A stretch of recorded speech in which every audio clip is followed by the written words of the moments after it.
Okay, اور یہی لوگ فلاح پانے والے ہیں، کامیاب ہونے والے، نجات پانے والے یہی لوگ ہیں۔ گویا کہ اس آیت کریمہ میں یہ بات بتلائی گئی کہ جو لوگ نیکی کا حکم دیتے ہیں، مسلمانوں میں ایک ایسی جماعت ہونی چاہیے، ایک ایسا گروہ ہونا چاہیے جو لوگوں کو نیکی کا حکم دینے والے ہوں، برائی سے روکنے والے ہوں۔ اسی سورہ کے اندر ایک دوسری جگہ بھی اللہ رب العالمین نے ارشاد فرمایا کنتم خیر امت اخرجت للناس، تم بہترین امت ہو، لوگوں کو نیکی کا حکم دیتے ہو اور برائی سے روکتے ہو، اور تم اللہ پر ایمان لانے والے ہو، تؤمنون باللہ۔ گویا کہ سارے لوگ مسلمان ایک امت ہے۔ اب بہترین امت بننا چاہتے ہیں تو بہترین امت بننے کے لیے لوگوں کو نیکی کا حکم دیں، برائی سے روکیں، امر بالمعروف و نہی عن المنکر کا فریضہ انجام دینے والے بن جانا چاہیے، اس لیے کہ یہ مسلمانوں کا فریضہ ہے، ہم بہتر امت بننا چاہتے ہیں۔ تو اور اسی طرح یہ جو بات بتلائی گئی، یہ امام المرسلین والانبیاء خاتم النبیین حضرت محمد صلی اللہ علیہ وسلم کا یہی منصب تھا۔ آپ صلی اللہ علیہ وسلم جو اس دنیا میں مبعوث فرمائے گئے، وہ اسی لیے مبعوث فرمائے گئے کہ لوگوں کو نیکی کا حکم دے۔ اللہ رب العالمین نے سورہ اعراف میں فرمایا وَيَأْمُرُهُم بِالْمَعْرُوفِ، وہ انہیں نیکی کا حکم دیتے ہیں، وَيَنْهَاهُمْ عَنِ الْمُنکَرِ، جو ان کو برائیوں سے روکتے ہیں۔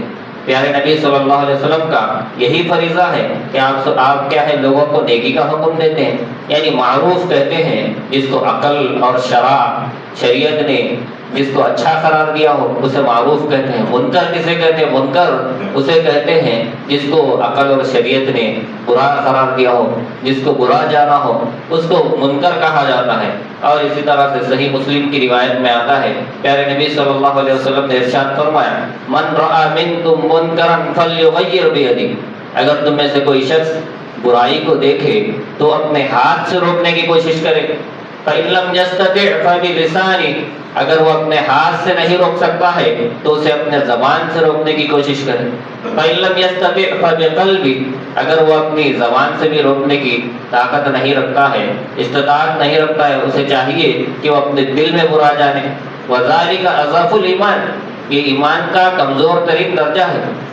تو اس میں یہ بات بتلائی گئی کہ جو شخص کبھی کہیں پر برائی ہوتے دیکھے اور وہ کوشش کرنا چاہیے کہ ہاتھ سے روکے، اگر اس کی طاقت نہیں رکھتا ہے تو زبان سے روکے، اس سے بھی نہیں روک سکتا تو دل میں برا جانے، دل میں یہ برا جانے کہ آئندہ اللہ رب العالمین نے مجھے توفیق دی، اگر مجھے ہدایت دی، اتنی طاقت دے دی تو میں ضرور ہاتھ سے یا زبان سے روکنے کی کوشش کروں۔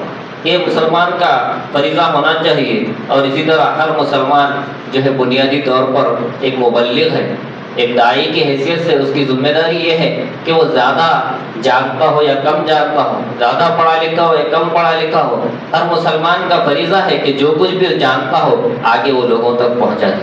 اس لیے کہ پیارے نبی صلی اللہ علیہ وسلم نے فرمایا بلغوا انی ولو آیہ، تم میرے جانب سے اگر ایک آیت، اگرچہ ایک آیت ہی کیوں نہ ہو، اسے لوگوں تک پہنچا دو، تاکہ ایک آیت کیوں نہ ہو اگر تم اسے جانتے ہو۔ اور اسی طرح سے اللہ کے رسول صلی اللہ علیہ وسلم جو ہے وہاں جمع غفیر جہاں پر کیا ہے حجۃ الوداع کے موقع پر پیارے نبی صلی اللہ علیہ وسلم نے صحابہ کے جمع غفیر سے مخاطب ہو کر فرمایا تم میں سے جو لوگ یہاں پر حاضر ہو، جو لوگ یہاں پر موجود نہیں ہیں، ان لوگوں تک میری بات پہنچا دے۔ فَلْيُبَلِّغِ الشَّاهِدُ الْغَائِبِ، جو یہاں پر موجود ہے، جو حاضر نہیں ان تک یہ بات پہنچا دے۔ ان تمام دلائل سے بات معلوم ہوتی ہے کہ اس دین کی تبلیغ کرنا اور دعوت دینا، امر بالمعروف و نہی عن المنکر کا فریضہ انجام دینا صرف علماء اور خطباء اور واعظین ہی کا کام نہیں، بلکہ جو کوئی مسلمان جو کچھ اپنی علم کے حد تک یا اپنی طاقت کے حد تک، اپنی ہمت کے حد تک جو کچھ بھی جانتا ہے وہ لوگوں تک پہنچانے کا کام کرے۔ جو کوئی بھی ہو اپنی علم کے حد تک، اپنی طاقت کے حد تک، اپنی ہمت کے حد تک وہ لوگوں تک پہنچانے کا کام کرے۔ یہ سارے لوگوں کا ذمہ داری ہے، فریضہ ہے۔ سامنے والا بات مانے یا نہ مانے، ہمارا کام ہے وہاں تک پہنچا دینا۔ ہمارا فریضہ یہ ہے کہ ہم لوگوں کو کیا ہے حق بات پہنچا دیں۔ حق بات پہنچا دینا ہمارا کام ہے۔ سامنے والا قبول کرنا ہے یا نہ قبول کرے وہ آگے والے کی ذمہ داری ہے۔ اسی طرح سے بہت سارے لوگ یہ ہے تو برائی تو نہیں کرتے لیکن برائی ہوتے ہوئے دیکھتے ہیں تو روکتے بھی نہیں، یہ بھی غلط ہے۔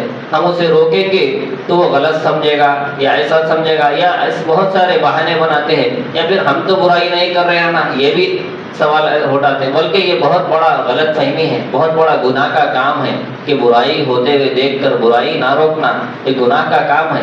ہم امر بالمعروف و نہی عن المنکر کے فریضے کا تارک ہو رہے ہیں، اس فریضے کو چھوڑنے والے بن رہے ہیں کہ اتنے بڑے پیارے نبی صلی اللہ علیہ وسلم نے ایک واضح مثال دے کر سمجھایا۔ صحیح بخاری کے اندر آتا ہے کہ جو اللہ کے حدود میں مداہنت کرتے ہیں ان کی مثال دیتے ہوئے سمجھایا، جو ایسی مثال ہے جو کشتی میں سوار ہے، کشتی میں سوار ہے، بعض لوگ نیچے کی سطح میں ہیں، نیچے ہے، بعض لوگ کشتی کے اوپر سوار ہے۔ جو کشتی کے نیچے ہے جب بھی انہیں پانی کی ضرورت پڑتی محسوس ہوتی، وہ اوپر والوں کے پاس جاتے، پانی طلب کرتے، لیتے آتے اور وہ استعمال کرتے۔ بار بار جانے سے انہیں ایسا لگتا ہے کہ یہ لوگ ہمیں پریشان کر رہے ہیں، یا پھر انہیں اچھا گوارا نہیں گزرتا، جس کی وجہ سے انہوں نے یہ ارادہ کیا کہ کشتی کے نیچے ہی ہم سوراخ کر لیں گے، جس کی وجہ سے اگر وہ کشتی کے نیچے سوراخ کرنے لگے تاکہ ہم کسی کو تکلیف نہ دیں اور اوپر والے بھی دیکھیں اور پوچھنے کے باوجود روکنے کی کوشش نہ کریں، تو گویا کہ سارے ہی لوگ اس میں تباہ ہو جائیں گے، ہلاک ہو جائیں گے۔ اگر وہ اسی وقت روک لیتے تو سارے لوگ بچ جاتے ہیں۔ اگر نیچے والے جب کشتی کے نیچے سوراخ کر رہے ہیں، اوپر والے دیکھ کر بھی خاموش بیٹھے ہوئے ہیں، گویا کہ پوچھنے کے بعد بھی وہ کچھ عمل نہیں کر رہے، تو گویا کہ سارے لوگ اس میں ڈوب جائیں گے، مر جائیں گے، ایسا ہو جائے گا۔ اللہ کے نبی صلی اللہ علیہ وسلم مثال دیتے ہوئے سمجھایا، ویسے ہی ہے جو لوگ کیا ہے نیکی کا حکم نہ دے، برائی سے نہ روکے، ایسے ہی لوگ وہ ہے جو لوگوں کو کیا ہے جو نیک کام کرتے ہوئے۔ اور اللہ کے رسول صلی اللہ علیہ وسلم نے یہاں تک فرمایا کہ اللہ کی قسم کہ تم پر ضرور اگر تم امر بالمعروف و نہی عن المنکر کا فریضہ انجام نہیں دو گے، تم پر ضرور اللہ کا عذاب آئے گا۔ پھر تم اللہ کے سامنے گڑ گڑا لو، دعائیں کر لو، تمہاری دعائیں قبول نہیں ہو سکتی۔ اسی لیے ہمیں چاہیے کہ ہم یہ نیکی کا حکم دینا چاہیے، برائی سے روکتے رہنا چاہیے، پھر ہم اللہ کے سامنے گڑ گڑا لیں، ہم کسی کو برائی کرتے ہوئے دیکھ کر بھی خاموش بیٹھے، گویا کہ ہم بھی اس برائی میں شریک ہیں۔ اللہ کے نبی صلی اللہ علیہ وسلم یہاں تک فرمایا اس برائی میں شریک ہونے کے مترادف ہے۔ اور اسی طرح سے بہت سارے لوگ ایسے بھی ہوتے ہیں جو نیکی کا حکم تو دیتے ہیں، بہت اچھی بات ہے، لیکن خود اس پر عمل نہیں کرتے۔ یہ بھی بہت بڑا گناہ کا کام ہے، بہت غلط کام ہے، جو لوگوں کو کیا ہے نیکی کا حکم دیتے ہیں، خود عمل نہیں کرتے۔ یہ یہود و نصارہ کا طریقہ ہے، یہ ان کا طرز عمل ہے کہ اللہ تبارک و تعالیٰ نے ان کا عمل بیان کرتے ہوئے سورہ بقرہ میں فرمایا، أَتَأْمُرُونَ النَّاسَ بِالْبِرِّ، کیا تم لوگوں کو نیکی کا حکم دیتے ہو، وَتَنْسَوْنَ أَنفُسَكُمْ، اور خود اپنے آپ کو بھول جاتے ہو، وَأَنْتُمْ تَتْلُونَ الْكِتَابَ، اس حال میں کہ تم اللہ کی کتاب پڑھنے والے ہو، وَأَنْتُمْ تَتْلُونَ الْكِتَابَ أَفَلَا تَعْقِلُونَ، کیا تم عقل نہیں رکھتے ہو؟ اللہ رب العالمین نے واضح الفاظ میں فرما دیا۔ اسی طرح پیارے نبی صلی اللہ علیہ وسلم یہ بھی بتلا دیا، جو لوگ کیا ہے نیکی کا حکم تو دیتے ہیں، خود عمل نہیں کرتے، ویسا آدمی جو ہے جہنم کے اندر ہوگا، جہنم کے اندر ہوگا، اس کا پیٹ سے آنتڑیاں باہر نکلی ہوئی ہوگی اور وہ جہنم کے گول چکر لگا رہا ہوگا جیسے گدھا چکر لگاتا ہے۔ اور لوگ اس سے پوچھیں گے، ارے تو وہ آدمی ہے جس کو ہم دیکھتے تھے، تو نیکی کا حکم دیتا تھا اور برائی سے روکتا تھا۔ وہ کہے گا پھر جہنم میں کس وجہ سے آ گیا؟ وہ کہے گا میں نیکی کا تو حکم دیتا تھا، برائی سے تو روکتا تھا، لیکن خود عمل نہیں کرتا تھا، جس کی وجہ سے وہ جہنم میں۔